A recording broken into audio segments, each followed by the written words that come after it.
everyone, and welcome back to Crisis of Crime. I'm your host, Rachel Means, and I'm a criminologist. Thank you for joining me for my weekly podcast where I discuss the issues facing our criminal justice system. Today, I want to talk about how gender relates to crime.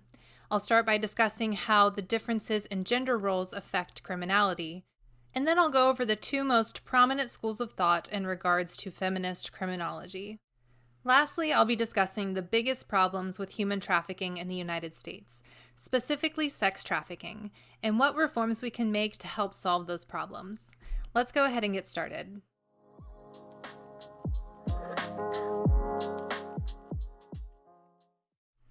Traditionally in the United States, girls are raised with a specific gender role, which emphasizes that girls and women must be obedient, modest about their bodies and sex, and that we are dependent on others, particularly men, and this leads to women being more passive and less confrontational.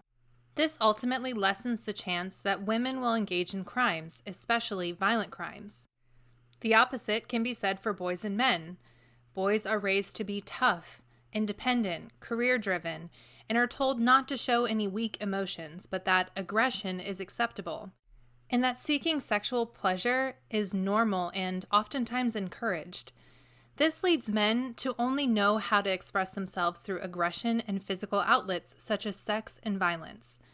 Also, men are encouraged to focus more on their careers and success rather than raising a family. All of these things lead to men and boys being more likely to engage in crime, and more specifically, violent crime. The personalities of young men and boys are more conducive to criminality because of a couple reasons.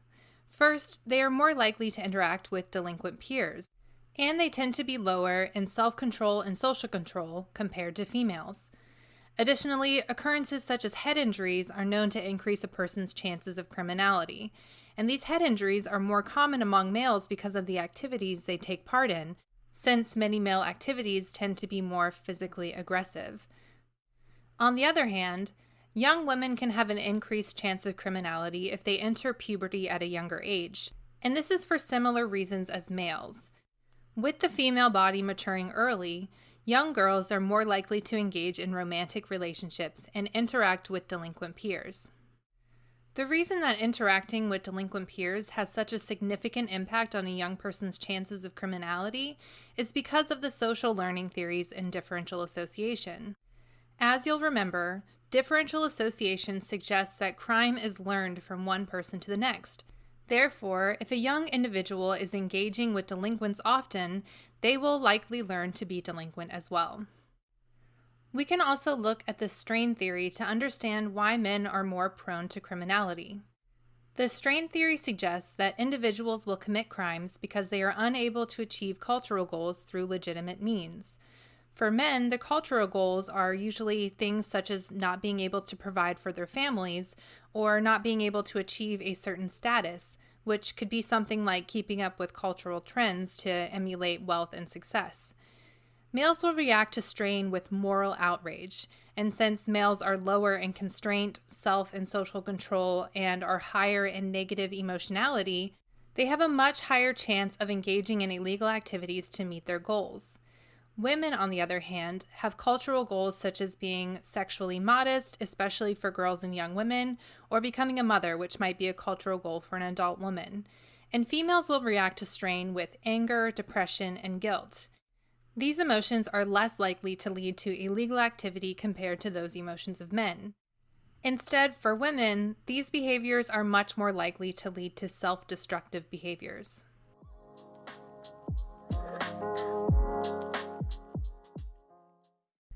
The majority of criminologists throughout history have been men. Almost all of the theories of crime have been made by those men studying other men and developing their theories based on their findings. In general, criminality has been seen as a predominantly male problem since most criminals were men, and if a female was offending, it was because she had a pathological defect in her biological makeup or she had a disruption in her psyche. It wasn't until the 1970s, with the rise of the women's movement in the United States, that we see women becoming criminologists and studying the female offender, which we call feminist criminology. When criminologists began studying the female offender, they were broken into two separate schools of thought: the liberal theory of feminist criminology and the radical theory of feminist criminology. Liberal feminists believed that as women became more equal with men and had the same opportunities, that they would begin to offend in the same way that men do, and there would be a much greater number of female offenders, so that crime statistics would be more evenly split between men and women, kind of 50-50. They hypothesized that there would be an increase in violent crimes and white-collar crimes by women as they gained equality with men. Now, this hypothesis has been proven incorrect. While the number of female offenders has increased since the women's liberation movement, the types of crimes women are committing are the traditional female offenses, such as larceny, fraud, and forgery, which can be seen in crimes such as shoplifting, welfare fraud, and forging checks. Radical feminism puts the patriarchy at the center of the theory for why women offend. Radical feminists believe that the oppression of women leads to female offenders. For example, we see that there is gender inequality in sentencing, and that many U.S. laws promote traditional female gender roles and exercise control over a female's body. Radical feminists also take note of the fact that the patriarchy is conducive to the physical and sexual abuse of women. A survey of girls in a juvenile detention center in Wisconsin showed that 79% of them had been subject to physical abuse in their lifetime. 50% of them said they had been raped or forced into sexual acts, and 32% of them had been subject to incest, where they were sexually abused by their parents or close relatives. Oftentimes, when young girls are experiencing abuse at home, they will run away and end up on the streets finding that they need to engage in criminal acts for survival, such as stealing money or food, or exchanging sexual favors for money, food, or shelter. And this is an important point that I want you to keep in mind as we move to the next section regarding human trafficking. Because the reality is that the majority of sex workers and prostitutes are victims of human trafficking.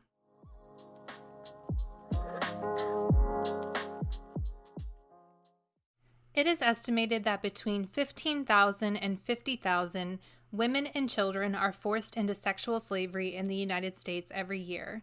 Although, research by the Department of Health and Human Services suggests that that number could be closer to 325,000. And it can happen to anyone of any race or nationality. There are some men who are victims of sex trafficking, but for the most part, it affects women and children. Men are victims of human trafficking, but they are more likely to be victims of labor trafficking rather than sex trafficking.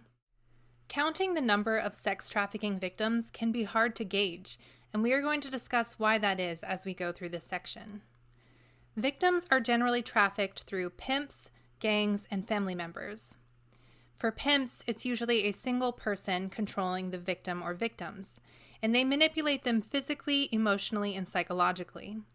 The pimp manipulates the victim to engage in sex for money, where all the profits are given to the pimp. For gangs, the victim or victims are controlled by multiple people and can be used for sex for the gang members, or they may be used as a prostitute to gain revenue for the gang. In regards to family members, the victim is trafficked by members of their own family, such as parents allowing others to have sex with their children for money.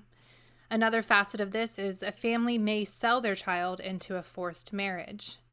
Now, all of the above scenarios involve something we call survival sex, and this is where the victim feels that they will be harmed or killed, or their loved ones will be harmed or killed, if they do not continue to engage in sexual acts.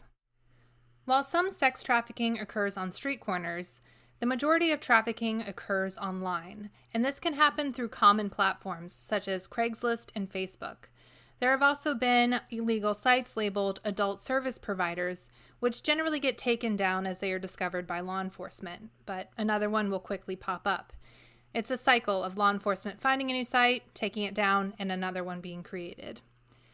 The most common places for sex trafficking to occur are hotels, motels, massage parlors, and truck stops. Because the victims are left with little to no money and are fully reliant on their traffickers to survive, they generally have no access to communication with the outside world and cannot ask for help. This is also combined with the threats of violence from traffickers. Therefore, it is extremely difficult for victims to ask for help and to ultimately get out of their situation. Doctors and nurses are trained to look for signs that someone is a victim of human trafficking, since it's assumed that at some point they're going to need to receive medical care. Sex trafficking in the United States surges during large events, especially sporting events. It was estimated that around 10,000 victims of sex trafficking were brought to Miami during the 2010 Super Bowl. Now, I've heard quite a few people calling for the legalization of sex work and prostitution in the United States, but unfortunately, studies show that countries and areas where prostitution is legal actually have higher rates of human trafficking. Additionally, surveys of sex workers and prostitutes reveal that 89% of them are trying to escape or are being held against their will. Now, I want to note that there are cases of women using sex work as their primary source of income where there is no coercion or force involved. This is most commonly seen in countries where job opportunities for women are scarce or hardly pay a living wage, and prostitution is a way for those individuals to be able to live a life of comfort or be able to support their families. In those cases, radical feminists are all on board. It's only in the cases where victims are being forced into sex work that we consider it human trafficking.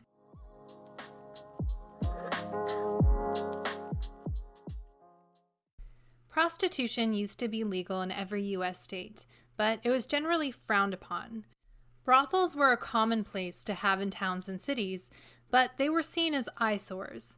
So the government moved to ban prostitution, but it was unsuccessful, and instead created red light districts where they could confine the acts of prostitution to a certain area so it was out of the view of the public. At the beginning of the 19th century, states moved to ban prostitution, and by 1971, all states except for Nevada have banned prostitution. Prostitution laws vary from state to state. Some have harsher punishments than others. The most common way for law enforcement to charge someone with prostitution is to pose as a John, or someone looking to solicit a prostitute, and catch them in the act of offering sexual acts for money. Law enforcement can charge the prostitute even if the so-called John does not intend to go through with the sexual acts. Now, this is a controversial tactic since it can be seen as entrapment. Law enforcement also looks for those individuals who are a third party to the act of prostitution, such as someone leasing a house for the purposes of prostitution, transporting an individual who will be used for prostitution, and taking a person against their will for the purpose of prostitution. Generally, the act of prostitution and the act of soliciting a prostitute are misdemeanors, while those who pimp and pander prostitutes are generally charged with felonies, especially if minors are involved. So I want to look at examples from two different states and their sentencing for crimes regarding prostitution and human trafficking. We will be looking at New York and Texas. In both states, a first-time offender receiving a charge for prostitution will receive a Class B misdemeanor, which can carry up to 90 days in jail with a fine of $500 in New York and up to 180 days in jail with a fine of $2,000 in Texas. Now, in New York, each time someone is charged with prostitution, they will receive that same Class B misdemeanor. However, in Texas, each time they are charged with prostitution, the more severe the punishments will become. For a second charge of prostitution, they will receive a Class A misdemeanor, which carries up to 1 year in jail and a fine up to $4,000. For 3 or more charges of prostitution, they will receive a state jail felony, which carries anywhere between 6 months to 2 years in a state jail facility, and a fine up to $10,000. Now, here's our first problem.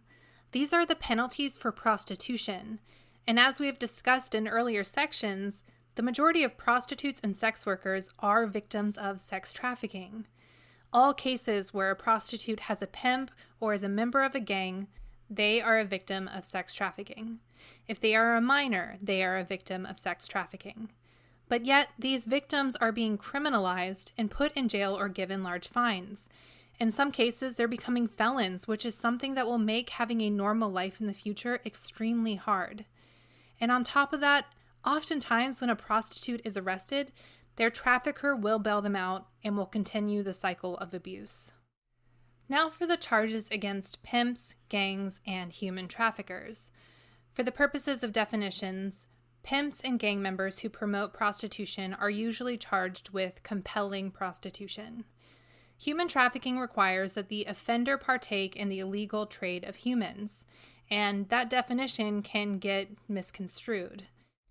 In New York, compelling prostitution and human trafficking are charged the same way. Both are a Class B felony carrying a sentence between 3 to 25 years in prison and a fine up to $5,000. However, in Texas, they carry different charges. Compelling prostitution is not as serious of an offense as human trafficking. Compelling prostitution is a third-degree felony with a sentence up to 10 years in prison and a fine up to $10,000, while human trafficking is a first-degree felony with a punishment of a minimum of 5 years all the way up to life in prison with a fine of $10,000. And just a quick side note, the difference in the distinction of felonies are just because the states vary on how they classify them. So New York uses classes while Texas uses degrees. This brings us to our second problem. Some states are not identifying that pimps and gang members are in fact sex traffickers. And this can explain the huge difference in the estimated number of sex trafficking victims. So in New York, victims who are trafficked by pimps and gang members are more likely to be considered victims of sex trafficking, while in Texas, victims who are trafficked by pimps and gang members may not be counted as victims of sex trafficking.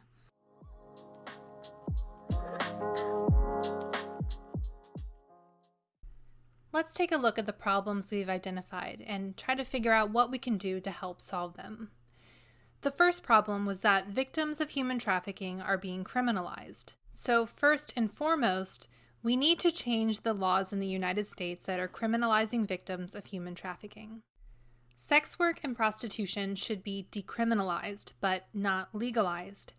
Decriminalization means that the act isn't legal, but it's also not subject to criminal charges. Instead, it can be subject to civil charges.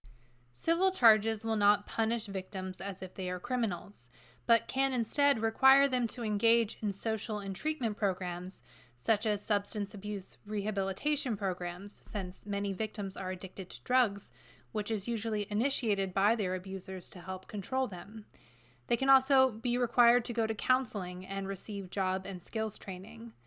We also need to be providing safe houses and homeless shelters to have a safe place for victims or potential victims to take refuge at.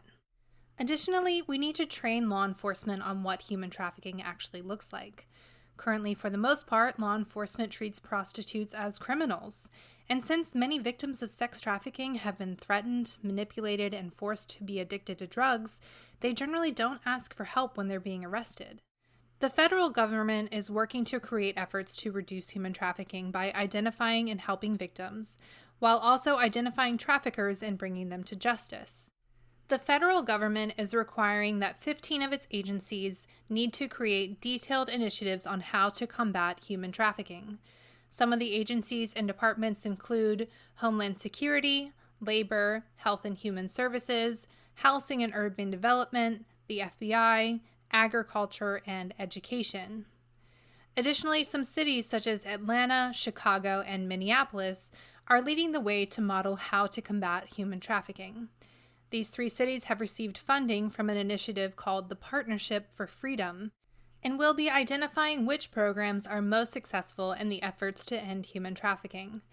It will include measures such as expanding child welfare services, programs to end homelessness, the creation of safe houses for victims, identifying cases of wage exploitation, and enforcing the minimum wage. The truth is, we have a long way to go in the fight against human trafficking. A lot of it starts with education. If you are interested to learn more about human trafficking, I would recommend reading a report published by Polaris titled The Typology of Modern Slavery, where they discuss the 25 types of modern-day slavery. It's very eye-opening to see just how many industries have people at risk of being victims of human trafficking. I'll put the link in the description for anyone who wants to take a look at that report. Now let's take a look at our second problem, that not all who are trafficking victims are being treated as sex traffickers. Pimps and gang members and all those involved with sex trafficking should be charged with human trafficking. While in prison, offenders should be rehabilitated rather than just carrying out their sentence. They need to receive counseling where they can work towards being able to empathize with their victims and work towards understanding how their actions affected them.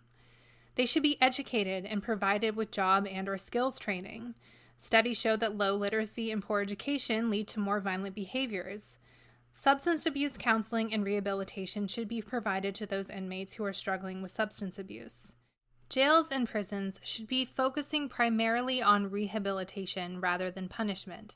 This way, when the offender has paid their debt to society and they are able to leave prison, they can be a productive and positive member of society rather than becoming a recidivist and falling back into the original crime they were arrested for, such as a pimp returning to being a sex trafficker. This is also an opportunity for restorative justice.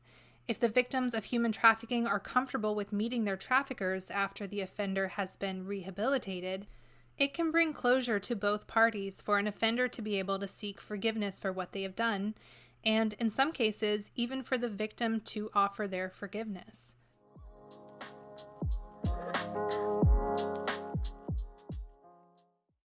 All right, folks, so that's all for today's episode. So I want to know your thoughts. Do you agree that sex work and prostitution should be decriminalized? And to all those students out there studying criminal justice, what other theories do you think help explain how gender affects crime? Let me know your thoughts on Twitter. You can find me at Crisis of Crime, or you can send me an email at crisisofcrime@gmail.com.